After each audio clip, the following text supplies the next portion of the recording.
Hello, everyone. You're here on TV3 with Asma Ahmed, and I'm from Turquoise Coaching, and I'm bringing you Career Spotlight. This is the second episode in the series, and just a reminder of the aim. It's to help young people and parents and professionals get insight into a range of careers. Every fortnight, I bring with me a guest, and this fortnight's guest is Sandeep Saib. She is a marketing executive, and she will be sharing her experiences around her career choices and what the best ways are to get into a marketing career and her actual experiences within that career. She's also a mental health activist. So in the second half, we will be talking about some of the work that she's carried out around mental health and how she promotes this within the Asian community. Okay, good evening, Sandeep. How are you?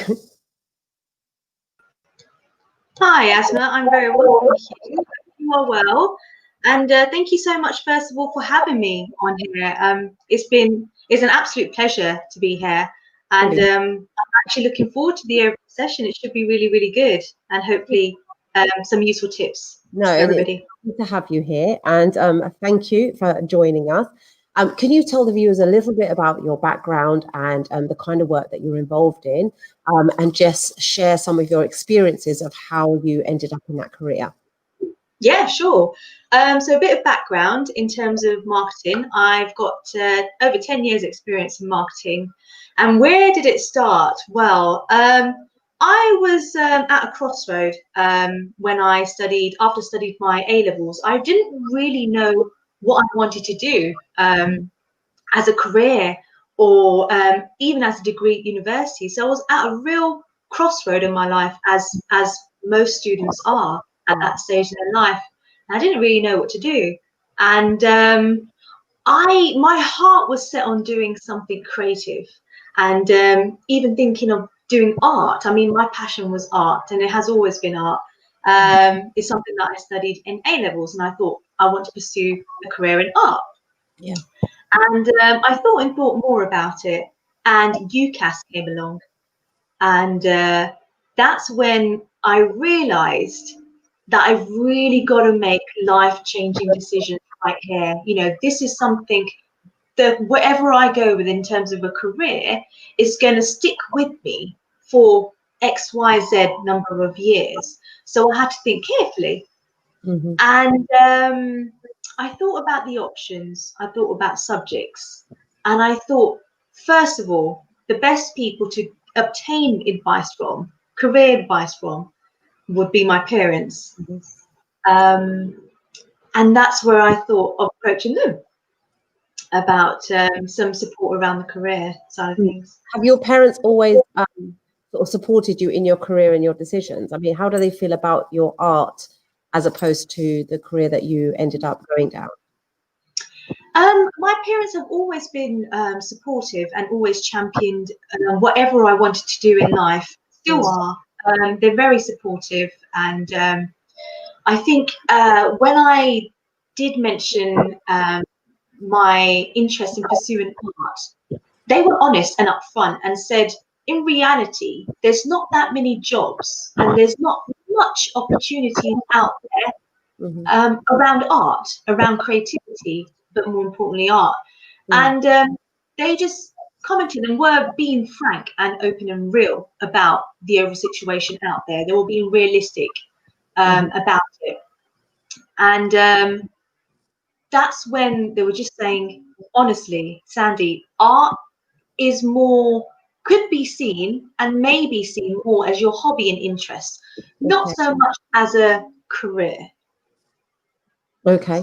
So you're a marketing executive. Can you tell us a bit more about what that involves? What for somebody who has no idea about marketing, what is that?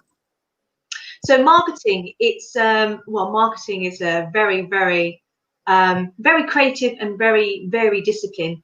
Marketing, in essence, the definition for that is an action or business promoting and selling products or services, such as market research and advertising.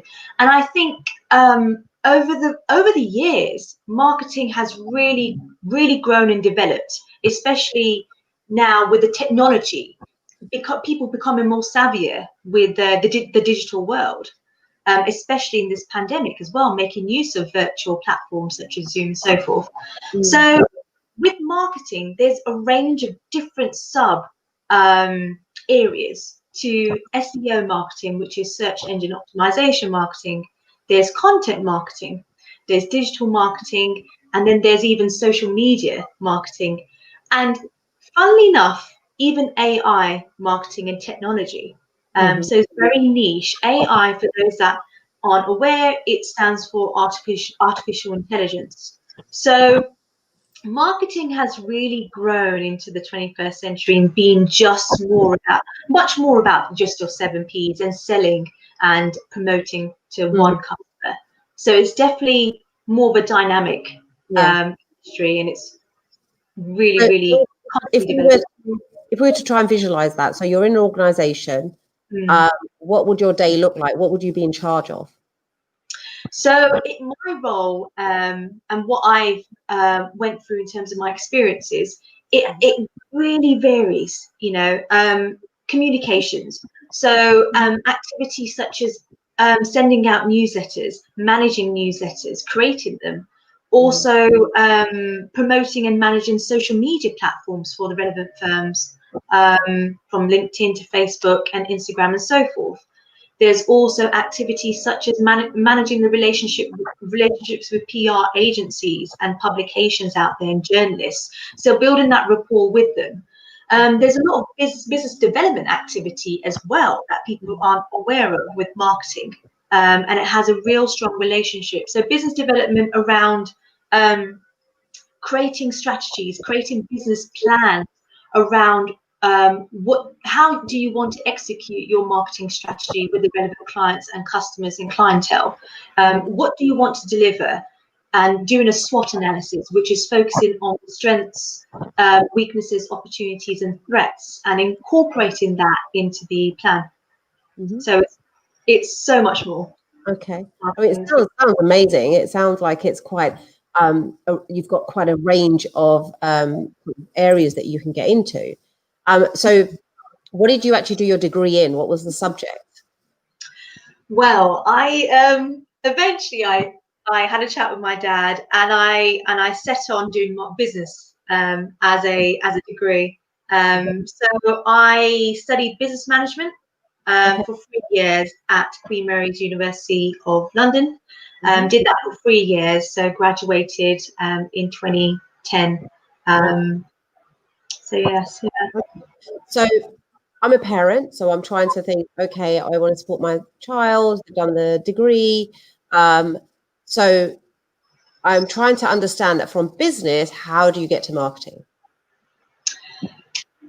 It's business and marketing are closely related, and I guess what helped me get into marketing and to know that there's that link and cross link between business and marketing is doing the degree. I think I only found out that there's that strong synergy between them only by doing the degree. Otherwise, I would have never ever known that there's a world out there.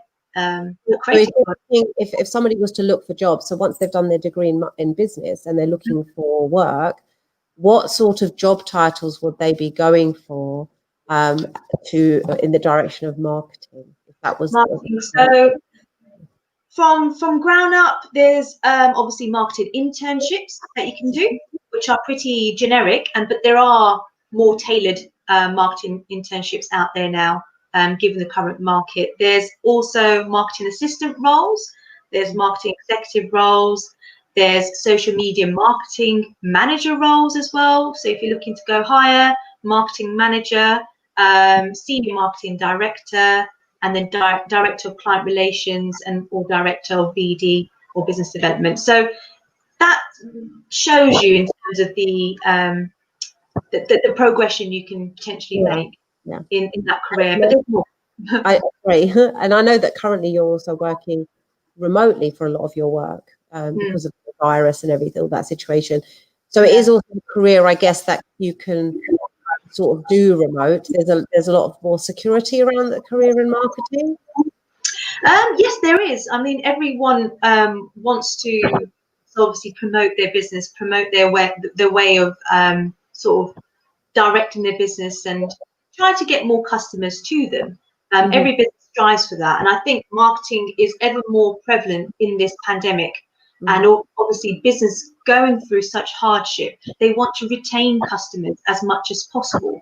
And to do that, they need to have a strong marketing strategy to really bring them in and retain them. That's the key. That's the key word here.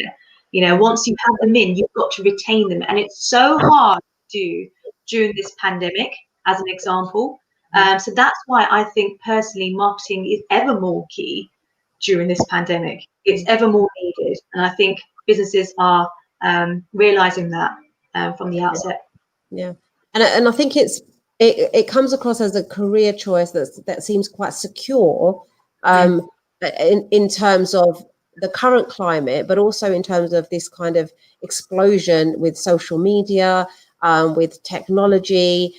It seems something that can expand quite largely in these arenas. I mean, you mentioned about social media. I know that there's lots of people that obviously engage a lot on these platforms. If they wanted to consider a career, what would be your advice in terms of what kind of things should they be doing now while they're approaching university, or maybe some people are not at university at the moment? How would you ask them to build up their CVs so that they're in better positions to apply for jobs in marketing, because it is quite a competitive sector? Absolutely. So there are different approaches you can try. I think one of the key tips I would say is start to research, start to Google search and look at the relevant opportunities. I previously mentioned a list of job titles. Maybe start looking for internships first of all. There's many websites out there that are looking for candidates who just want to learn, who just want to sort of know the basics around marketing. And I think marketing internships is the good way to start, I guess. And I would definitely recommend that. So doing your research, knowing the relevant places where you can find the relevant internships to start off with. That will be one tip. Yeah. No, that's really useful. I know that also you've done some other work as well, sort of volunteering around charities and stuff. Can you tell us a bit more about that? Because I think one of the things that I'm finding when I'm speaking to people, and also my own experiences, that not just one career, life now takes you down a route where you're actually trying different careers, or you're involved in different activities throughout. And it's not just, there's one job, one set career, and that's what you carry throughout the stages of your life. I'm finding that people are more and more diversifying within different careers and different pathways. I know you've done a lot of work around the certain charities that you help out. Did you want to talk a little bit about that, about how you got involved in that? I think with charities, it has been a great starting point for when I was going through my marketing career to really just purely volunteer as well. And going back to my point around researching, internships and volunteering opportunities in charities are great. Charities are always looking for people to lend helping hands every time. So charities have really been my stepping block in that essence before I started in the business world and working professionally. They were my stepping blocks really to really learn as much as I can, and it varies. Charities vary in terms of size from small to big, so you're able to learn more at a fast pace really, and you're not alone in doing that. So I think charities for me have a real soft spot in my heart, and it still continues. And I think it is key to have a diversification with who you are as a person. You are your own marketing tool, essentially. You're trying to market yourself. So getting involved in things like charities and volunteering for things that are unique and that makes you different and make you stand out, go for it. Because it's only going to, make you a better person and give you the skills you need. Yeah. And I think you raise a valid point there, because I know when I have young people that I work with through the coaching platform, one of the things I'm always telling them is that, you know, volunteer in a charity, volunteer in a charity shop. There's so many skills that you develop just within that opportunity. You know, Yeah. retail, organizational skills, customer service, stock takes, you know, all sorts of things. And like you've mentioned with the marketing, I think that's a really, really useful tip. And I suppose it's also a career that you don't just have to be a student starting out in your kind of youth. It's also people can step in at different points in their life as well. So let's say somebody that wants a career change, is it easy enough to kind of branch into that kind of career?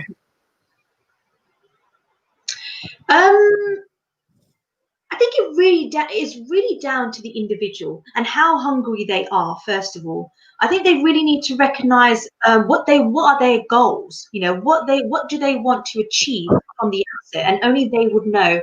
So I think it's all about setting personal goals for yourself first of all, and what you want to achieve. I think that's the most crucial point before you even consider a career change, or a promotional, anything like that. You need to realize the purpose and the goal.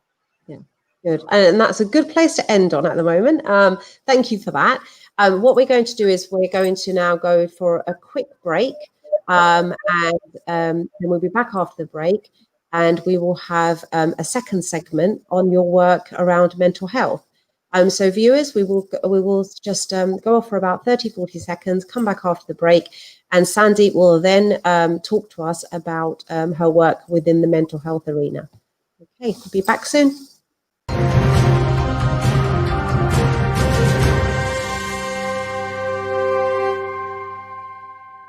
Are you a first-time property buyer? Are you a homeowner looking to raise funds from your property? Are you looking for better mortgage deals? Look no further. Binaco Financial Services is the answer. From residential mortgage to commercial mortgage, Islamic mortgage, or limited company mortgage, we provide mortgage services that best suit your needs. Let us help you to find the right mortgage for you. Call us today on 0208-050-2478. For a better future awaits you. Binaco Financial Services Limited is directly authorized and regulated by the Financial Conduct Authority.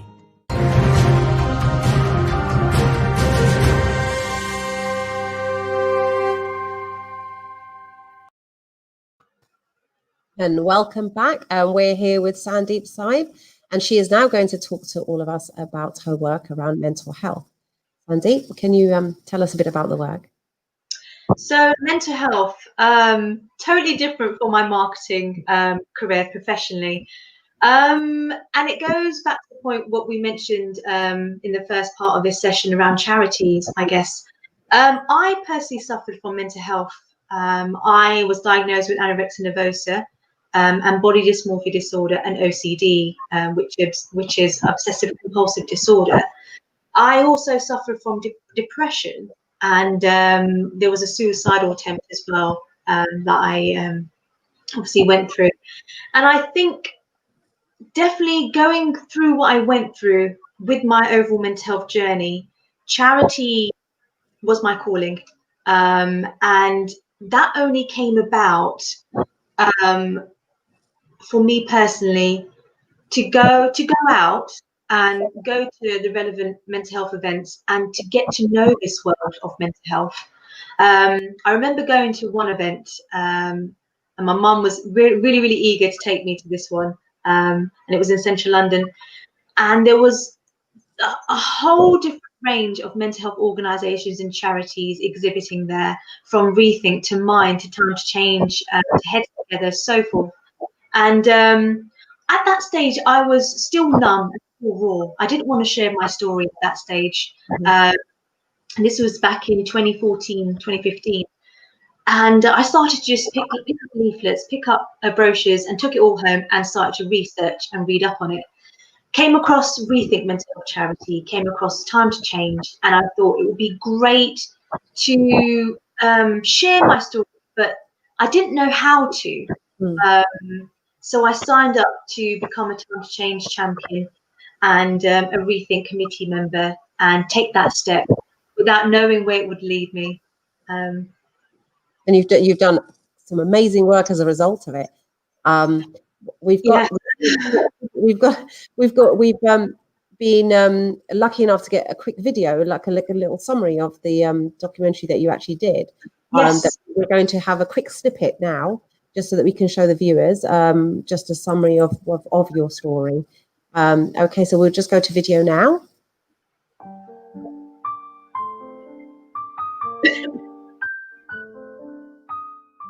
I call it the devil and the angel.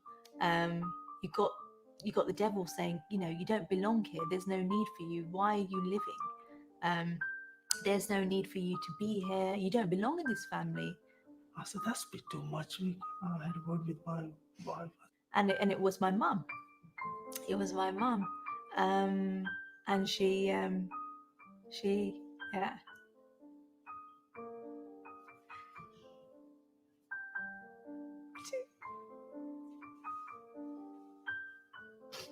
Sorry. And then all of a sudden she disappeared. And we were all thinking, where is she gone? Where is she gone? We all started looking for her. She was saying,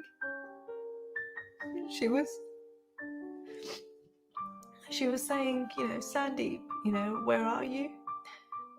The angel and the devil, thinking those two thoughts, directed my mind to focus on that voice, that angel knocking down that door. Her voice was louder than the devil in my mind.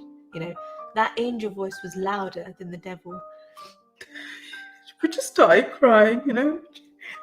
She didn't know what. We just hugged each other. I knew what had happened. I knew what she was trying to do. There was no other words in that moment. No other words, and it just became silent after that moment.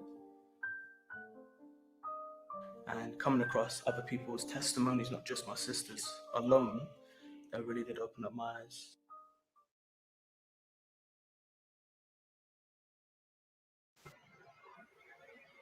Powerful stuff.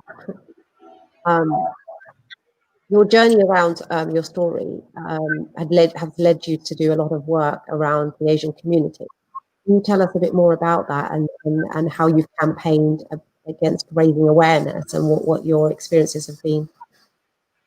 First of all, it's always, I guess, hard to watch that documentary and the trailer. I'm all about moving forwards, and I guess looking back on the documentary really puts into perspective what I was feeling, what I was going through in those troubling times. And I guess what charity work and trying to help people out there that are going through mental health issues and suffering in silence has always been something I'm always passionate about. Even in my career in marketing and trying to help others, starting in charities, I think charities and helping people have always been up there for me. And I've noticed, whilst being an advocate around mental health, there's been so much stigma and discrimination in our Asian community, in ethnic minorities, in the BAME community. So when you look deeper in the relevant groups, there's much more complex issues around mental health, and it's a challenge for individuals to deal with. They don't know, they struggle and don't know where to turn. And it's so great to have charities, mental health charities there to help them. And there's been an outpouring support around different mental health charities targeting niche groups as well. So it's amazing. I mean, it's an amazing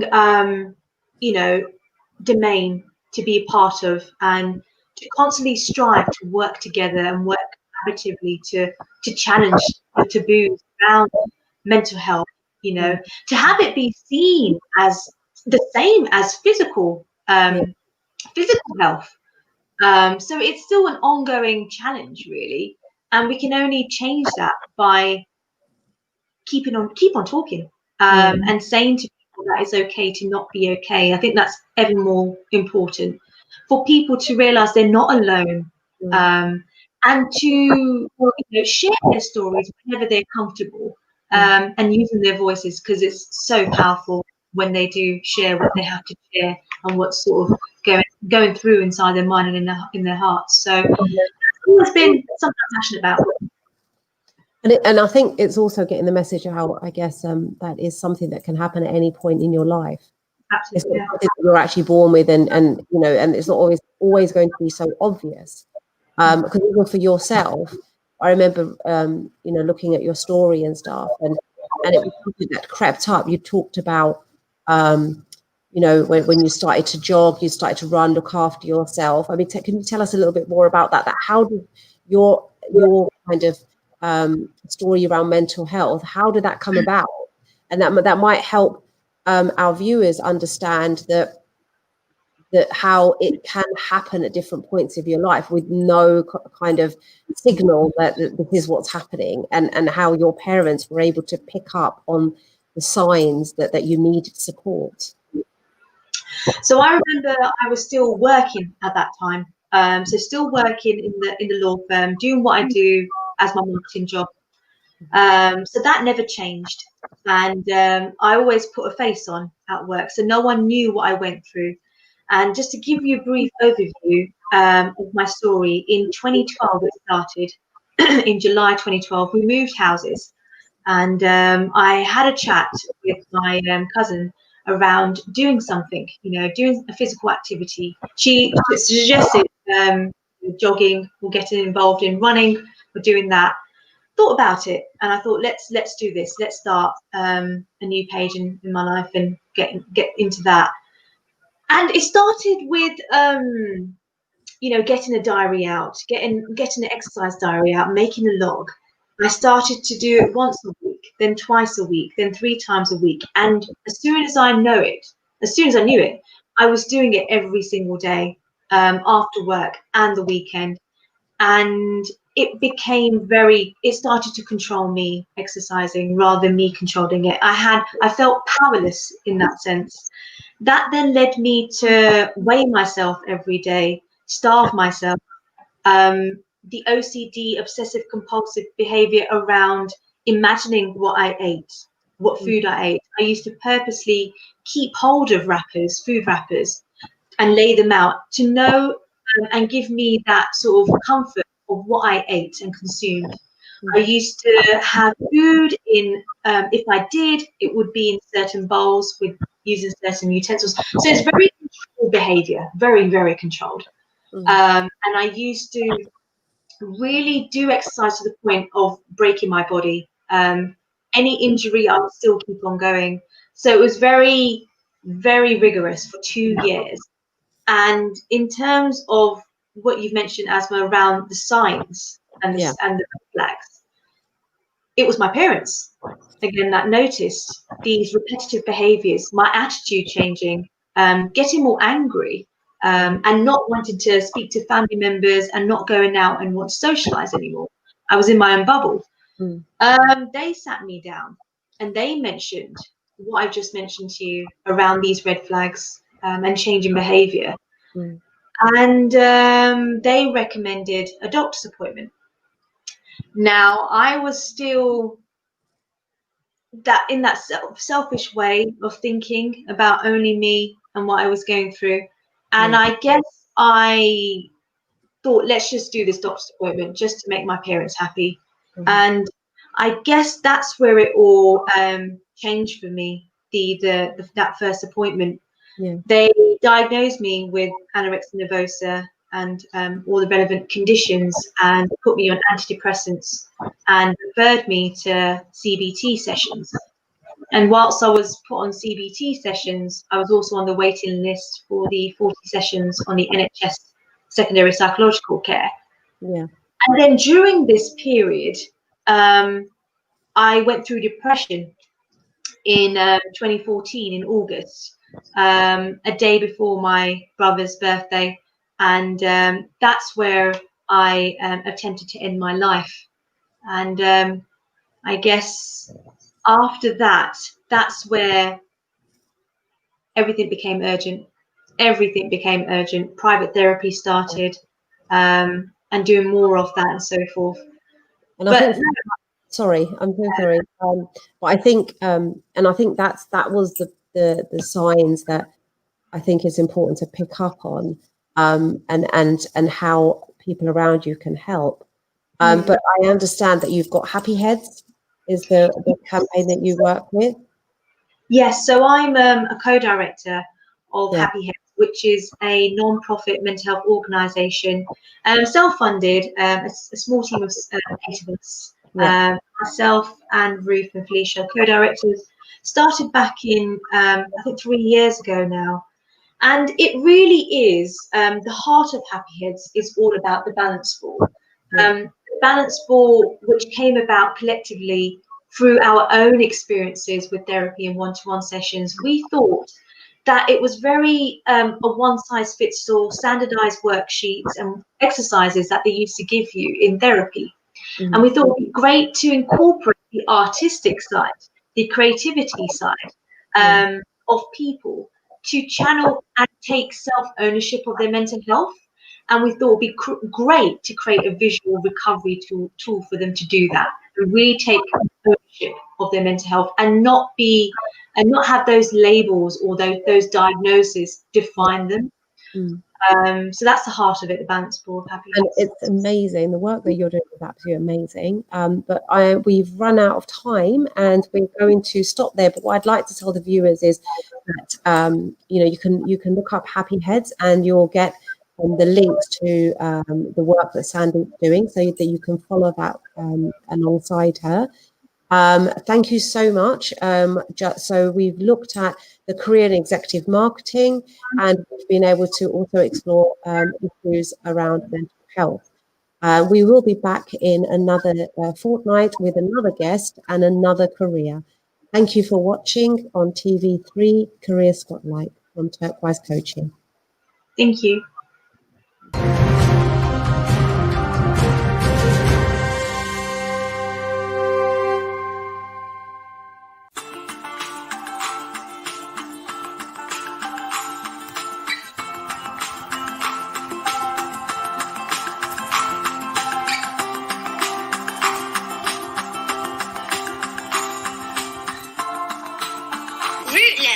Building foundations for greater minds. We deliver one-to-one online classes for SATs and 11+. All our courses are run by fully qualified teachers. Contact us on 0208 004 2610.